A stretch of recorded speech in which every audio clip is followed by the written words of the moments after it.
Selamat datang di The Official Auto, dan di sebelah saya sudah hadir Haval Jolion terbaru. Dan akan kita simak bareng-bareng seperti apa sih impresi dan detail-detail di dalamnya. Let's go!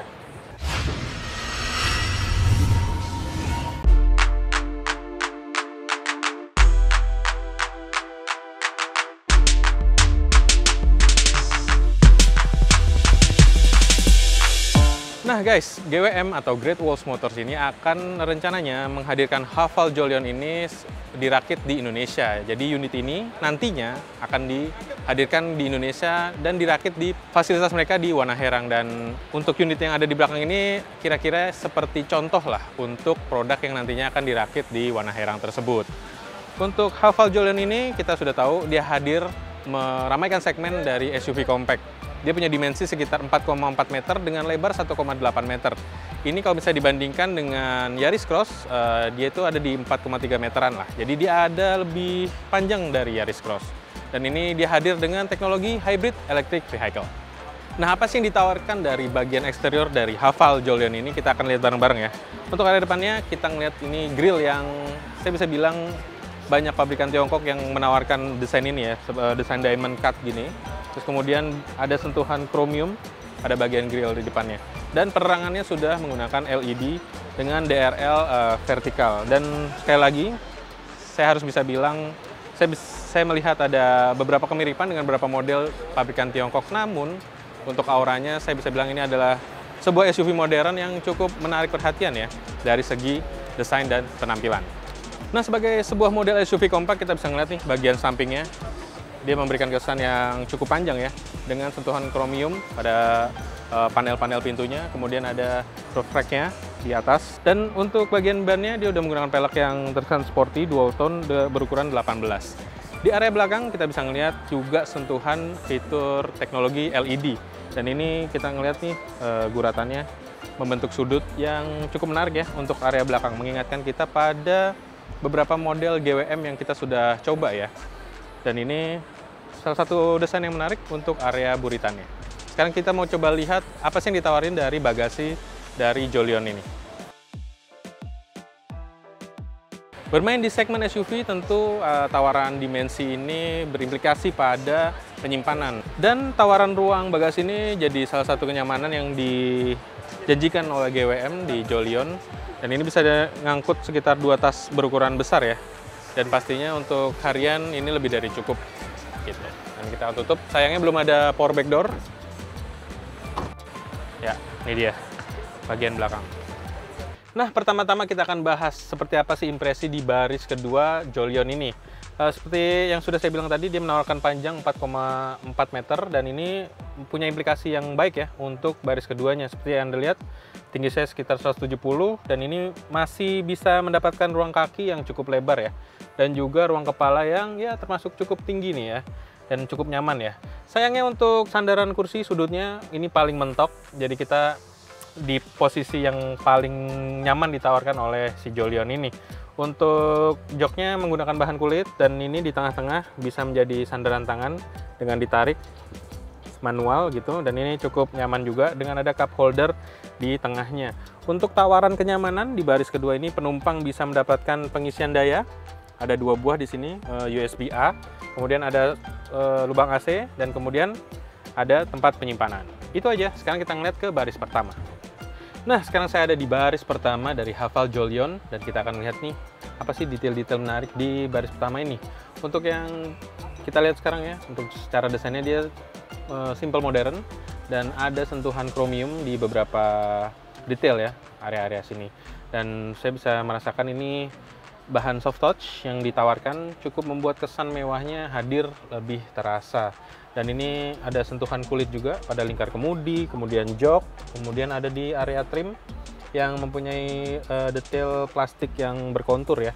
Dan ini cukup membuat kesan premium lagi lebih terasa. Untuk pandangan ini yang ditawarkan dari head unit ini berukuran 10,25 inci dan ini hadir radio, juga ada sambungan telepon untuk navigasi. Dan yang beruntungnya yang saya suka ya, karena belakangan ini saya melihat produk modern dari Tiongkok itu meminimalkan tombol fisik. Nah, di sini masih ada nih tombol fisik pengaturan AC ada di tombol fisik di depan ini. Untuk konsol tengahnya tidak ada tuas transmisi karena Jolion ini menggunakan transmisi dedicated hybrid transmission.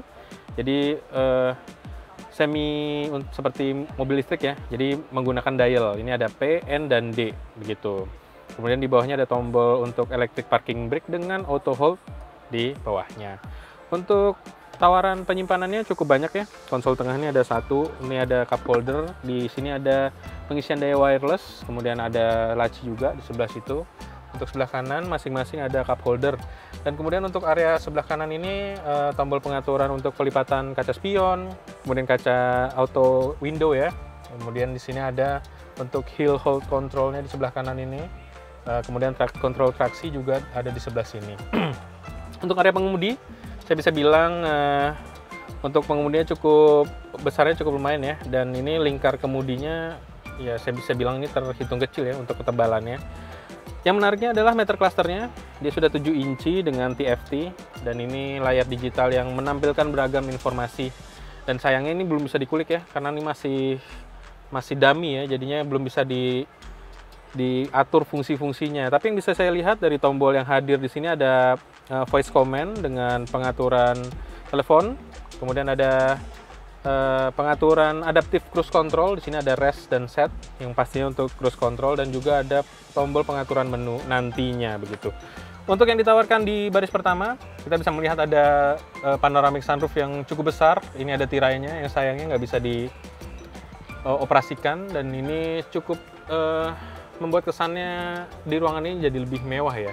Untuk joknya, seperti tadi saya sudah sebutkan, sudah menggunakan kulit dengan desain yang saya suka ya. Area lumbar supportnya ditopang dengan baik, dan ini cukup tebal ya, cukup nyaman gitu menopang pengemudi dan penumpang.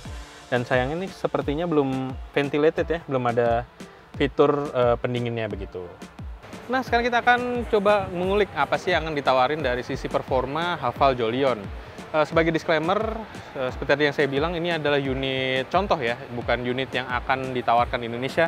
Tapi dari data yang kita ambil, dari spesifikasi di beberapa pasar di luar negeri, salah satunya ada di Afrika Selatan atau di Pakistan ya. Haval Jolion itu ditawarkan dengan mesin 1,5 liter dengan transmisi dedicated hybrid gitu. Dimana mesin konvensional ini bekerja bersamaan dengan baterai untuk menambah performa dari kendaraan Haval Jolion ini. Jadi ketika mungkin jalan yang lambat gitu ya, motor listriknya yang bekerja, kemudian kalau butuh kecepatan atau tenaga yang instan, dia bekerja bersama dengan mesin ICE untuk membantu tenaganya. Di atas kertas, dia menawarkan tenaga sekitar 187 horsepower dengan torsi 375 Nm. Salah satu karakteristik ya dari hybrid dengan motor listriknya gitu. Dan dari spesifikasi yang ditawarkan di luar negeri itu, Haval Jolion juga menawarkan mode berkendara seperti normal, eco, sport, dan juga snow dengan tawaran karakteristik lingkar kemudi yang bisa lebih berat atau lebih ringan gitu, dan mengikuti keinginan dari pengemudinya. Itu dia. Nah, itu dia tadi impresi singkat kita, perdana kita dengan Haval Jolion SUV hybrid EV terbaru dari GWM yang akan hadir di Gias 2024 nanti. Nah, bagi yang penasaran sebenarnya apa sih yang dilakukan oleh GWM ini dan strategi yang dihadapkan oleh mereka gitu ya. Sebagai produsen Tiongkok, GWM memang punya pendekatan yang berbeda ya dibanding dengan merek-merek dari Tiongkok lainnya. Seperti yang Anda lihat ini di belakang saya, ini adalah rangka dari Haval Jolion yang akan diproduksi atau dirakit di pabrik mereka di Wana Herang bersamaan dengan fasilitas produksi in-cab lainnya yakni Mercedes-Benz. Untuk yang penasaran dengan harga dari Haval Jolion ini, belum ada informasi terkait harga tersebut, tapi seperti yang bisa kita harapkan ya, dengan kehadiran dari produksi di dalam negeri ini, semoga saja harganya lebih kompetitif gitu. Kalau misalnya melihat dari beberapa rival sekitarnya ya, yang bersamaan di segmennya itu di harga 400 hingga 500, kemungkinan GWM juga akan bermain di rentang harga yang sama. Untuk lebih jelasnya lagi, kita akan tunggu kehadiran dari Haval Jolion ini secara resmi nanti di Gias 2024, dan jangan lupa untuk saksikan terus informasi terkini seputar otomotif di auto.com, carvaganza.com, dan zikwil.co.id. Jangan lupa subscribe channel ini dan sampai jumpa di video-video otomotif lainnya.